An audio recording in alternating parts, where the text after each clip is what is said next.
Ooh. That was a great game, y'all. That was a really great game, honestly. Uh, it's nice to be back in football and just watching games like this every freaking night.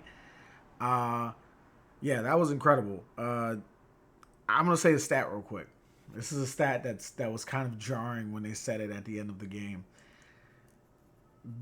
The stat is last year the Chiefs were 10-0 in one score games. 10-0. And they also had a streak that I think was even longer than that beforehand that started the year prior. 10-0 one score games. And this is the first one they've lost in like a year and a half. I don't want to say the Chiefs are done because I think it's way too early to say that their dynasty is finished. I think it's just too early. But we got to start asking questions about the Chiefs' formula.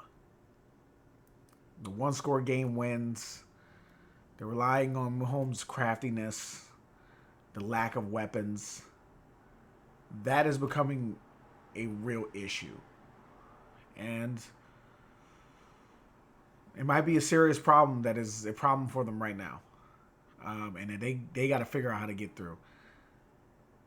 But I'm going to start with the Chargers because this game was really about them. And my light is doing light stuff again. Again, this is one shot, one take, so I'm just going to go. This night was about the Chargers. Multiple people. First off, Herbert was incredible. Both Herbert and Mahomes were really, really good. They both played really, really well, but Herbert was just bang, bang, bang, bang, precision the whole game, right? And just making it easy for his teammates, and just when there was nothing there, scramble. When there was, it just he was on it the whole game, and I'm gonna have to turn the light off again. But anyway, he was just on it the whole game. He was really incredible. Really incredible. Could this be the beginnings of a Herbert MVP campaign? We'll see. Because we've seen Herbert do great games like this or have great games like this before and then kind of be a little bit up and down throughout the year, but just still be, Herbert. But he was incredible in this game. He was truly, truly incredible in this game. He was so accurate. He was so on time. He was throwing with a lot of anticipation. He knew everything was going. And what actually helped too, and this is also something, I don't want to hear nothing about Herbert not having weapons anymore. Okay? I don't want to hear anything about that. With Ladd, who, in my opinion, is one of the best route runners in the NFL already. Like, he's really good. He gives me like Devontae Smith vibes with his route running. It's really incredible. And Quentin Johnston, who'd have thought week 1, 2025, we'd be getting a Quentin Johnston game, right? We'd be getting a Quentin Johnston game. Incredible. Truly incredible what he did. I'm going to read the stat off here. Receiving right here. Quentin Johnston. He was 7 targets, 5 receptions for 79 yards. It was 11 yards per reception, 11.3 yards per reception. Actually, 11.3 yards per target, 15.8 yards per reception. 2 touchdowns. His longest was 33. Keenan Allen was 10 targets for 7 receptions. Nice to see that Keenan Allen's back and him and Herbert are just like right back at it. That's awesome to see. He had 7 receptions on 10 targets for 68 yards. He had 6.8 yards per target, 9.7 yards per reception, and 1 touchdown. And then Ladd McConkey was not targeted 9 times, 6 receptions, 74 yards, and he was averaging 12.3 yards per reception. He spread it around to so many guys. Everybody, like almost everybody, caught a pass. It's like 1, 2, 3, 4, 5, 6, 7, 8, 9. 9 different people caught at least one pass, or at least was targeted. And 8 people caught a pass. So Herbert was spreading it around, and 2 One of those guys is a running back. Two of them are tight ends, or two of them are running backs. So Marion Hampton and Najee got a pass. He was spreading it around. He was really, really incredible today. And also, I saw something with Herbert where something I feel like I've never personally seen from Herbert, but it was the winning. It was the winning mentality of like just like whatever needs to happen to win this game is gonna happen. Like if I got to scramble 13 yards right now, like the way he just called game and just said I'm about to scramble for 15 yards and then slid like a boss, that was crazy. That was so good. He was truly, truly incredible tonight.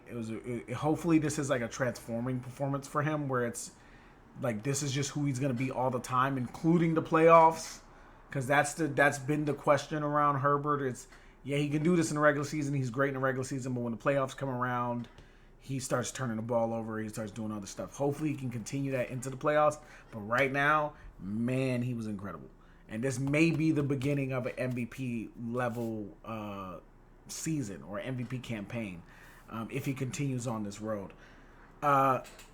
Also, Greg Roman. Greg Roman was cooking Spags today. He had so much dialed up. He was fine. He was getting these guys, and not to help Herbert, he was getting these guys wide, booty, butt naked open. Like, it was crazy. Like, they were just standing in the middle of the field half the time. And it was just, Herbert was just dealing. He was dealing the whole game. He was so good. And even in moments where guys were a little bit covered or something of that nature, he was just, like, anticipation throw. The ball's already there, so whoever's covering him can't recover once he's, like, past him. It's just really good, quick passing, smart quarterback play, and truly, I don't know if I want to say efficient necessarily, but okay, 25 for 34. I left the 34. His completion percentage. Where's the completion percentage?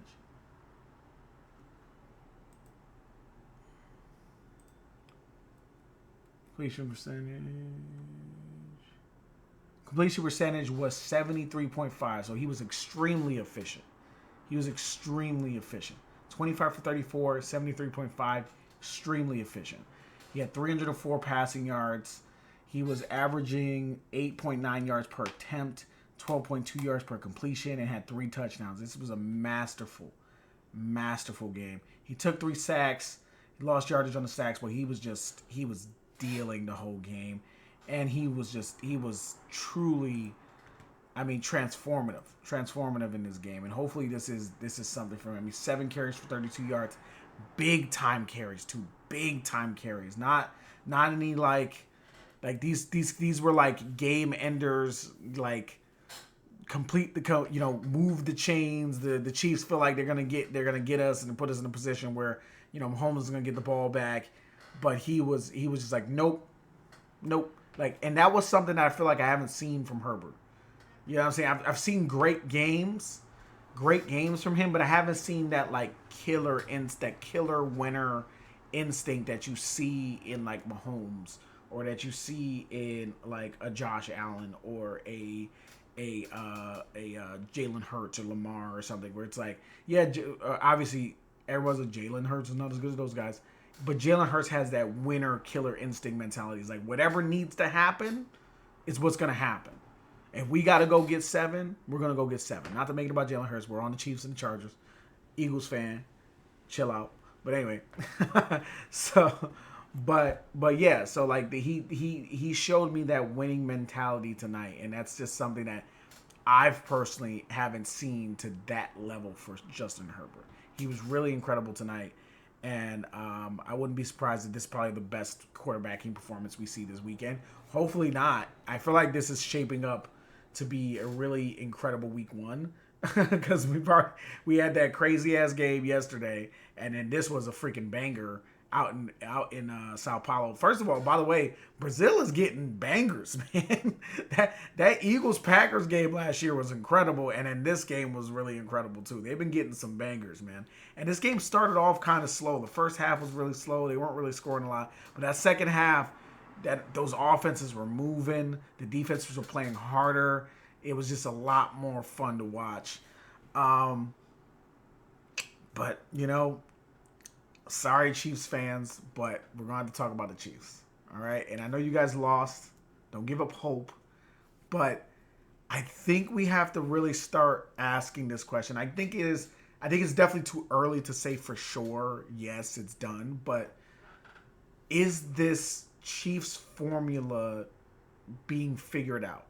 Right? Because the last time we saw the Chiefs, not to toot my own horn as an Eagles fan, but they were getting their butts kicked by the Eagles in the Super Bowl, and then in this game, they're playing their kind of typical Chiefs. You give them an inch, they take a mile, and they end up winning the game type thing. And it just wasn't enough today, right? And two things weren't enough. One, Mahomes was balling, as Mahomes does. He was incredible. That freaking throw, that freaking pitch where he's like perpendicular to the ground and he still gets the ball off on like a little flip. It's just ridiculous crap, like ridiculous stuff that Mahomes has gotten away with his whole career that we're just like, it's second nature to us now at this point. We're just like, yeah, that's Mahomes. That's what he do. He weirdly is on the ground, but for some reason is still 2 feet in the air and can get the ball off with enough velocity and strength to actually get it to the player. Crazy. Just crazy stuff. But anyway, and also that throw at the end to Hollywood Brown to get 3 more points. I mean, Jesus, man. that was similar to the throw Josh Allen had last year against the Ravens, where he threw like on the sideline about to go out of bounds, threw it like 50 yards to Khalil Shakir. I mean, just incredible stuff. But it just wasn't enough today. It wasn't enough. And like I said with that earlier stat, 10-0 in one-score games all last year. And now they're 0-1 this year. They start off 0-1. Yes, that could mean they end up 9-1 later in the year or 10-1. Who knows, right? But it's just interesting that last time we saw them, they were getting their butts kicked in the Super Bowl, like thoroughly throttled. And now they're in a game where we're seeing the typical, Mahomes magic, the typical Chiefs, formula working out, where it's like they're just keeping the game close, and we'll let the other team make mistakes and then kind of take advantage, right? It just did not work today. It wasn't work. Like, one, Justin Herbert was saying, this ain't working today. Like, I'm not letting y'all get away with this today. But also, you could tell it just wasn't, the whole team just didn't seem locked in. Like, there's a certain level of toughness I've grown to expect from the Chiefs that I just didn't see this game. Like, I felt like Pacheco wasn't running as hard. I felt like the wide receivers weren't, like, when they would get the ball in space, they didn't have enough wiggle, and they also weren't taking hits well. They just felt like when they got hit, they got stopped and pushed back. You didn't feel like you were getting the resistance that you're used to with the Chiefs.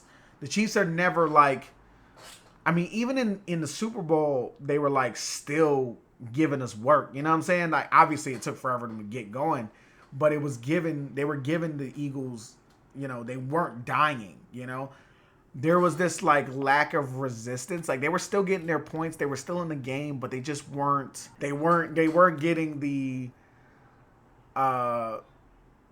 they weren't getting that energy that I'm so used to seeing from the Chiefs, where it's just they're locked in. You had that moment where Kelsey screams at Jawan Taylor, which, by the way, why is Jawan Taylor still employed in this league, man? Like, he is a false start merchant.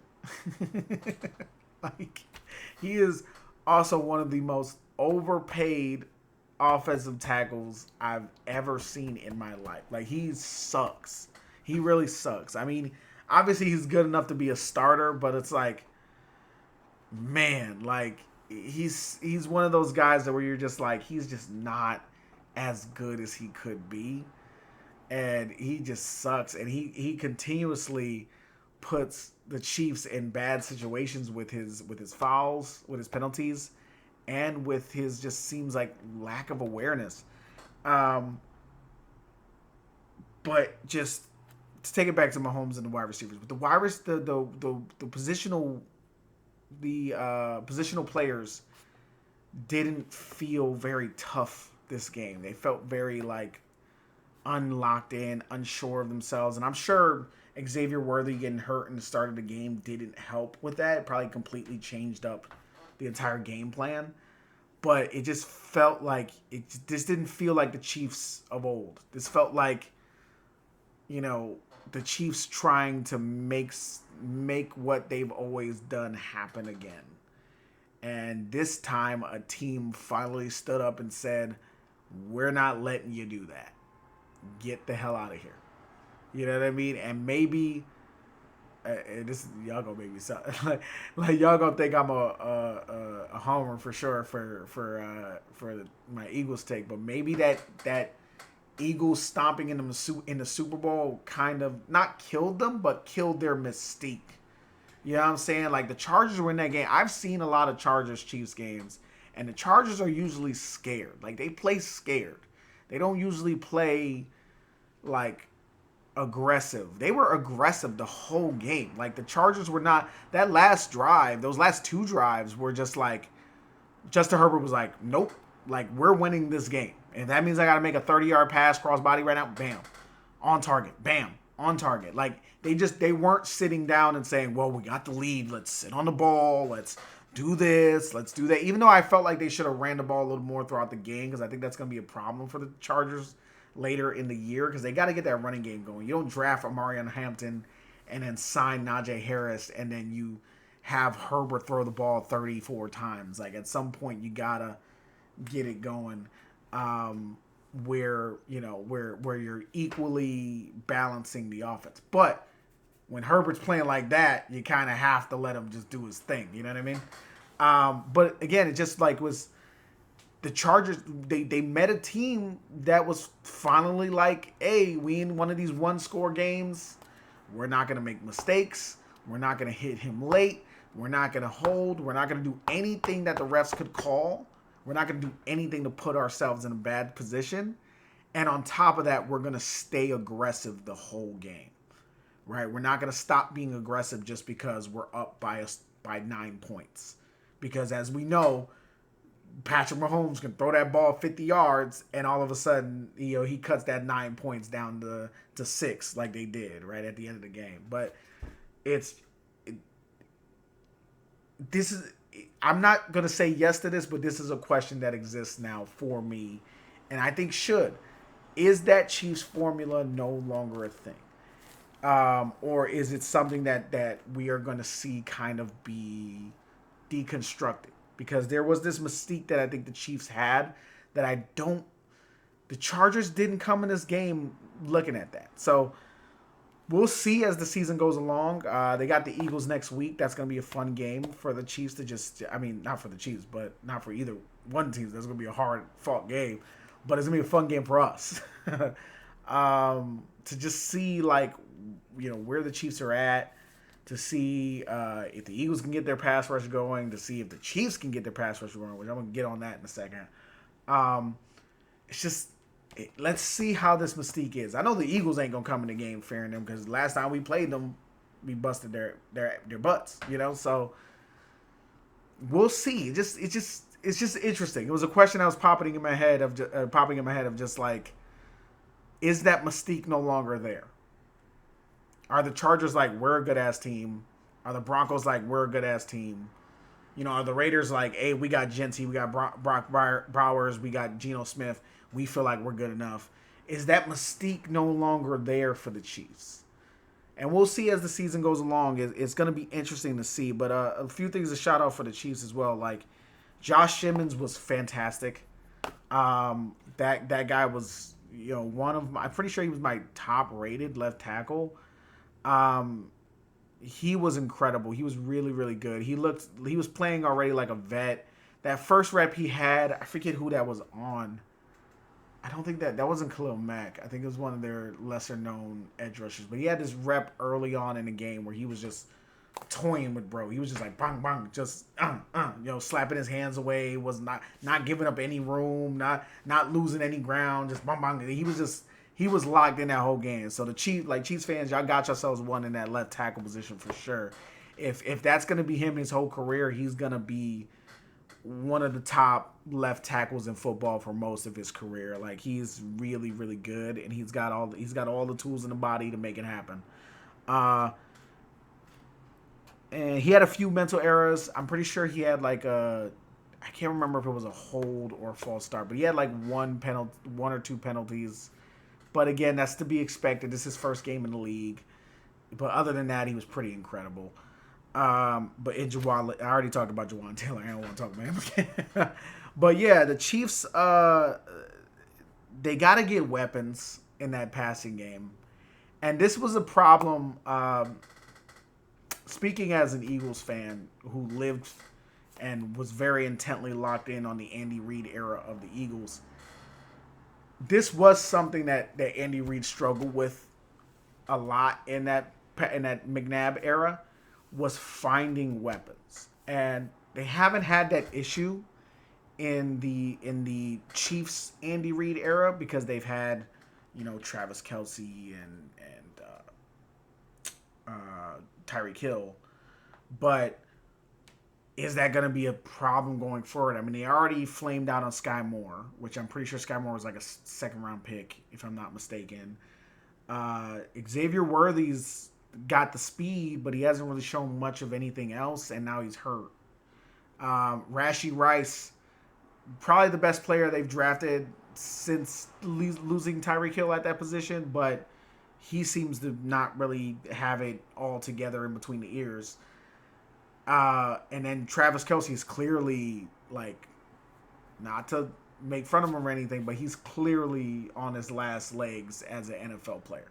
Like, he's not terrible. He's still one of them. He's still good, but he's not the Travis Kelce we've come to know and love. It's a little sad to see too. I was a little depressed about that last year personally because I love Travis Kelce, but it's just, that was a little rough. But they need to add weapons on that Chiefs offense. They need more. They need to get their weapons back, obviously, with Rashee and Xavier Worthy. But even then, I think I don't look at either one of those guys as like a true number one. Like, Tyreek Hill was like, when they had Tyreek Hill, to be fair, Tyreek Hill is a generationally great speedster, number one wide receiver. He's like if Deshaun Jackson and like Antonio Brown had a baby, right? He has a crazy speed where he can just run past people, but he's also a very underrated route runner. So you're not going to find, it's very rare that you're going to find another guy like that, but they don't even really have like a regular number one, right? Like, Rashee is the closest thing they got, but even him, I'm like, I don't look at him as a number one. He's a good wide receiver. He's a good player, but he's not a number one, right? And neither is Xavier Worthy, who, like, as of yet, of course, it's too early to tell with him, but right now he doesn't really seem like a number one. He seems like a good player to have, a good deep threat, but we don't see like a number one. But honestly, that's kind of all I really had for this game, really, is just like, Herbert looked incredible. Is this the start of a Herbert MVP run? Mahomes is still Mahomes, but he needs more help in the weapons department. I forgot one of the main points I was going to say. The biggest issue in this game, too, wasn't just the offense, right? Like, the offense there's concerning aspects of the Chiefs' offense that needed to be, that were all like, all right, this is still an issue. It needs to be fixed. But the biggest issue the whole night was that pass rush. They could not get to Herbert at all. And meanwhile, this was one of my three things to like pay attention to in the game. There was no Rashawn Slater. And those edge rushers didn't get any sort of push on him. Like, George Karlaftis had that one sack. I think they had 3 sacks on Justin Herbert total, but even then, like, I think two of those sacks were outside of the pocket, people chasing him down. They weren't like get pressure and move him out. It was like just, go find go get him, right? And I think George Karlaftis had one where it was like a true pressure sack, but it's just like there was no pressure the whole game. It was so bad that they were bringing Chris Jones out to the edge rusher position and they were playing him out of position for him to so they can try to get pressure. That's an issue. That's a problem. They don't have real guys who can get after the quarterback on that side of the defense, and that is gonna suck when the only good guy you have in the secondary is Trent McDuffie. Like, I mean, your secondary is solid and has always been solid, but it's not a top tier secondary that can just shut guys down. Now you lost Justin Reed, and I think it's Shamari Connor over there now, and it's clearly not the same. Shamari Connor's a good hitter, he's a good player, but it's not. You could see that the defense, the lack of pass rush was equating to pretty much Justin Herbert being able to just sit in the pocket. And I mean, look how bad a Jalen Hurts or Lamar Jackson can kill you when their pocket is clean, right? But when you got a guy like Justin Herbert who's like a precision passer, super accurate, great arm, and he's just sitting back there and he has all the time in the world, that guy's going to rip you apart every single time that happens. A guy like that, you have to get pressure on him. You have to stop him from scrambling. You have to get him down. It's a problem for the Chiefs, and that's going to be a serious problem for them going forward. And that's where they need to really figure out what they're going to do. And the Eagles just signed Zadarius Smith off of the free agency, so that's an option that's off the table for anybody looking for an edge rusher. There's not a lot. Maybe they'll go out and grab a Jadeveon Clowney out the free agency. I'm not entirely sure, but maybe a Preston Smith. I don't know. But they need to find some way to get some pressure on quarterbacks because it was not coming from this game. It was not coming from them. It was really bad. And Justin Herbert's a great quarterback, but he's even better when he has like all day in the freaking pocket. He was literally cooking Thanksgiving dinner down there, bro. Like it was terrible. It was terrible. But yeah, that's kind of all I really have for this game. Mahomes was really good. Herbert was really good. Mahomes needs more weapons. Herbert seems to be finding weapons. He also seems to be opening himself up to scrambling more, which I think is really good for him. The O-line for the Chiefs was much better, but there's still Jawan Taylor, who's a very sore spot on that offensive line. And I'm just going to leave it with this question of just like, is the Chiefs formula no longer working? Is this Chiefs formula of these one-score games no longer working? Obviously, it was eventually going to become a thing anyway because one-score games are, unpredictable. But do the Chiefs have this formula down anymore? And is the mystique no longer there? But guess I'll talk to you guys later. This is fun making this video. Fun game. Really good game. Can't wait for college football tomorrow. Can't wait for Sunday for the first week. Man, this week's been going great so far. You had the game yesterday and this game. Really incredible. I'm having a great time. Talk to you guys soon. Go Birds forever.